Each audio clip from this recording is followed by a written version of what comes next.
supaya mama bahagia, kamu juga selamat, tertutup auratnya, dijaga oleh Allah. Itu ayah. Iya ayah. Aku takut. Ya aku minta maaf ayah. Aku minta maaf ayah. Iya sayang, kakak. Kok ayah tangannya bau? Maaf, habis garuk-garuk sebelah sini. Ya. Tepuk tangan dulu. Ternyata teman-teman, yang namanya hadiah itu adabnya atau caranya atau akhlaknya yang harus kita lakukan adalah kita harus menggunakannya. Apa? Kalau dikasih baju sama ayah harus bukan ditempel aja. Kalau dikasih peci harus kalau dibeli sepatu sama sendal sama ayah atau bunda harus itu namanya menghargai. Kenapa? Supaya mengalir pahala buat ayah dan ibu. Paham sampai sini? Tepuk satu. Baik, kamu kasih poin yang pertama. Cerita pertama nih, biar teman-teman paham. Kalau dikasih hadiah, yang pertama ucapkan alhamdulillah dan juga bilang alhamdulillah, terima kasih. Yang kedua diapain hadiahnya? Dipakai. Yang ketiga, biar nggak rusak dan selalu bisa kita pakai, diapain? Dijaga, dirawat sampai ini benar-benar habis masanya, sampai benar-benar rusak. Itu namanya adab menerima hadiah. Kalau kita nggak ngerjain ketiga hal itu, apa yang terjadi teman-teman? Masuk neraka. Kalau kita nggak bilang terima kasih, kita nggak pakai,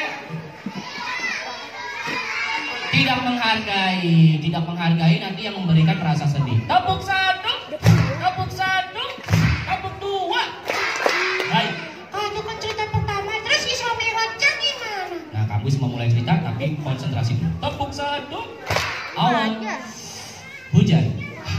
Awan, hujan. Kita mulai ceritanya. Fokus. Suatu hari kita mulai masuk ke Isra dan Mi'raj. Apa nih teman-teman? Ada dua nih temanya nih, Isra dan Mi'raj. Hari itu ada tahun, dahulu belum ada angka 1, angka 2 dan seterusnya. Masih disebut dengan tahun kejadian. Rasul lahir namanya tahun apa? Kenapa tahun gajah? Karena ada pasukan gajah, pasukan Abraham mau menghancurkan Ka'bah. Ini Rasul lagi di depan Ka'bah.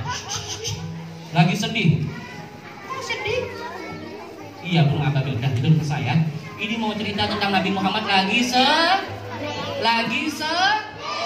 Kenapa sedih? Karena tahun itu tahun kesedihan disebutnya. Sebabnya Rasul ditinggal oleh istri tercinta dan paman tercinta. Istrinya yang suka menolong, menemani, mendampingi, meninggal.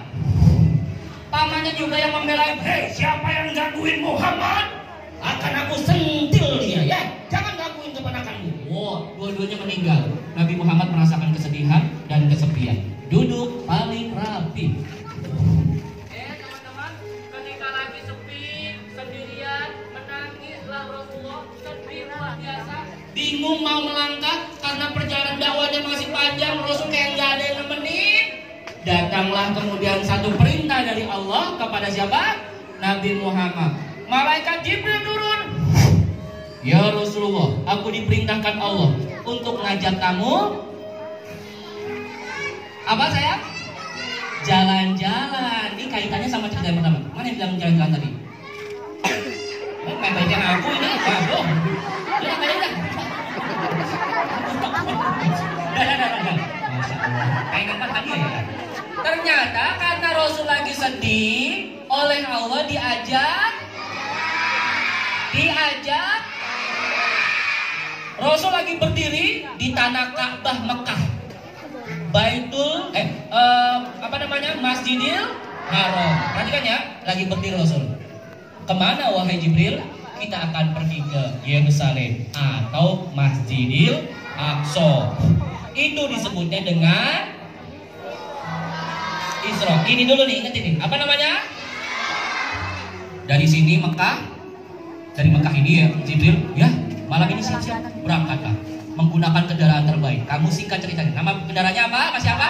Buraq, langsung berangkat. Cepat berangkatnya, cepat sekali.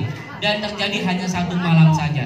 Dan ini tidak bisa terjadi oleh siapapun. Orang kafir ketika mendengar kisah ini mereka langsung marah-marah, langsung menjelekkan Nabi Muhammad karena itu perbuatan mustahil. Jalannya begitu cepat perjalanannya dilakukan oleh Nabi Muhammad. Orang kafir dahulu Bu, ketika dari Mekah ke Masjidil Aqsa itu tujuannya cuma healing-healing, mereka jalan-jalan. Jadi yang punya duit aja yang mereka yang berangkat ke sana. Kamu baca sejarahnya seperti ini. Jadi kalau misalkan jalannya ke sana tuh itu bisa berhari-hari bahkan berbulan-bulan untuk sampai Yerusalem. Nah ini Nabi Muhammad cuma semalaman, makanya dibilang mustahil. Tapi bagi Allah itu tidak mustahil. Berangkatlah Nabi Muhammad. Diajak apa teman-teman?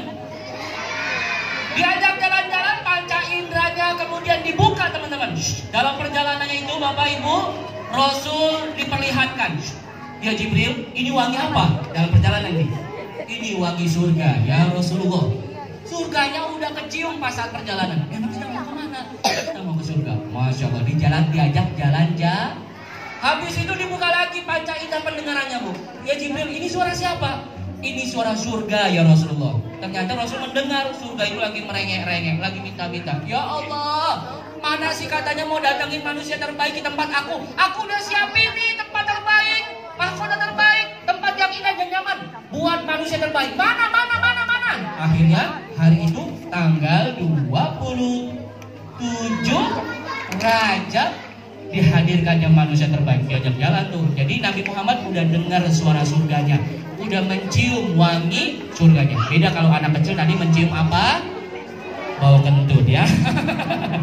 Terbanglah sampai di tempat titik pertama, namanya kota Yerusalem atau Masjidil Aqsa yang sekarang disebutnya dengan Palestina. Itu disebutnya dengan Isra. Isra itu dari bumi ke bumi, dari tempat Mekah ke Madinah lagi, dari Mekah ke Masjidil Aqsa. Fokus ya, itu namanya Isra. Itu namanya Isra. Kak, kalau Mi'raj apa? Kalau Mi'raj dari bumi ke langit. Yang pertama dari bumi ke bumi atau dari Mekah ke Masjidil Aqsa. Kalau yang kedua namanya Mi'raj. Apa nih? Mi'raj dari bumi ke langit. Tapi sebelum berangkat ke sana, Nabi Muhammad sholat dulu dan di setiap lapisan langit ketemu dengan manusia-manusia terbaik yang pernah lahir.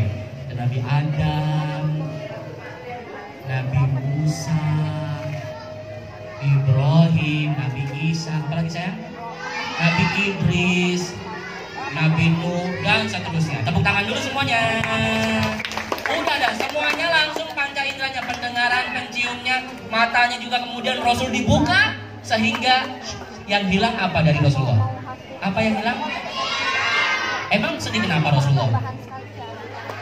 Ditinggal ayahnya, istrinya meninggal, pamannya meninggal. Biar sedihnya hilang, diajak jalan-jalan dari bumi ke bumi, namanya Isra. Dari bumi ke langit namanya Mi'raj. Udah selesai belum? Belum. Nabi Muhammad bahagia, senang sekali, diperlihatkannya surga indah sekali, tidak ada keindahan yang bisa melebihinya. Udah selesai belum sih Kak? Apa yang dilakukan oleh Allah Subhanahu wa taala? Di ujung cerita perjalanan ini, Rasul, ya Muhammad, aku berikan hadiah untukmu. Apa hadiahnya? Ada yang tahu hadiahnya apa sayang? Hadiahnya adalah sholat. Nah, pegang sayang. Tepuk tangan dulu. Singkat cerita ya, ini banyak penjabarannya, kamu singkat aja. Tadinya ada yang bilang 100, ada yang 50. Ternyata sekarang alhamdulillah Rasul dikasih hadiah 5 waktu.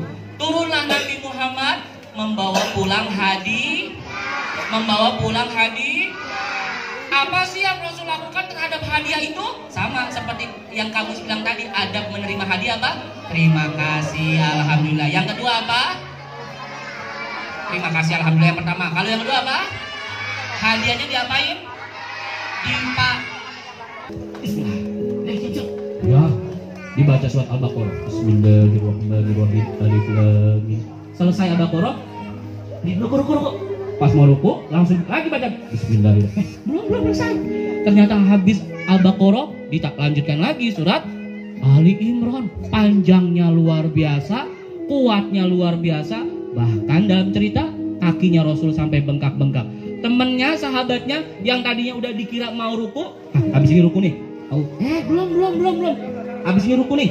Belum. Ternyata perjalanan Rasulullah ketika sholat benar-benar sangat mensyukuri nikmat hadiah yang Allah berikan. Namanya apa?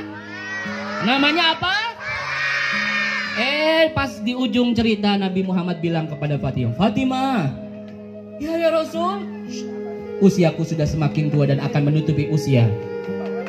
Jaga sholat ya sayang ya. Jaga sholat ya sayang ya.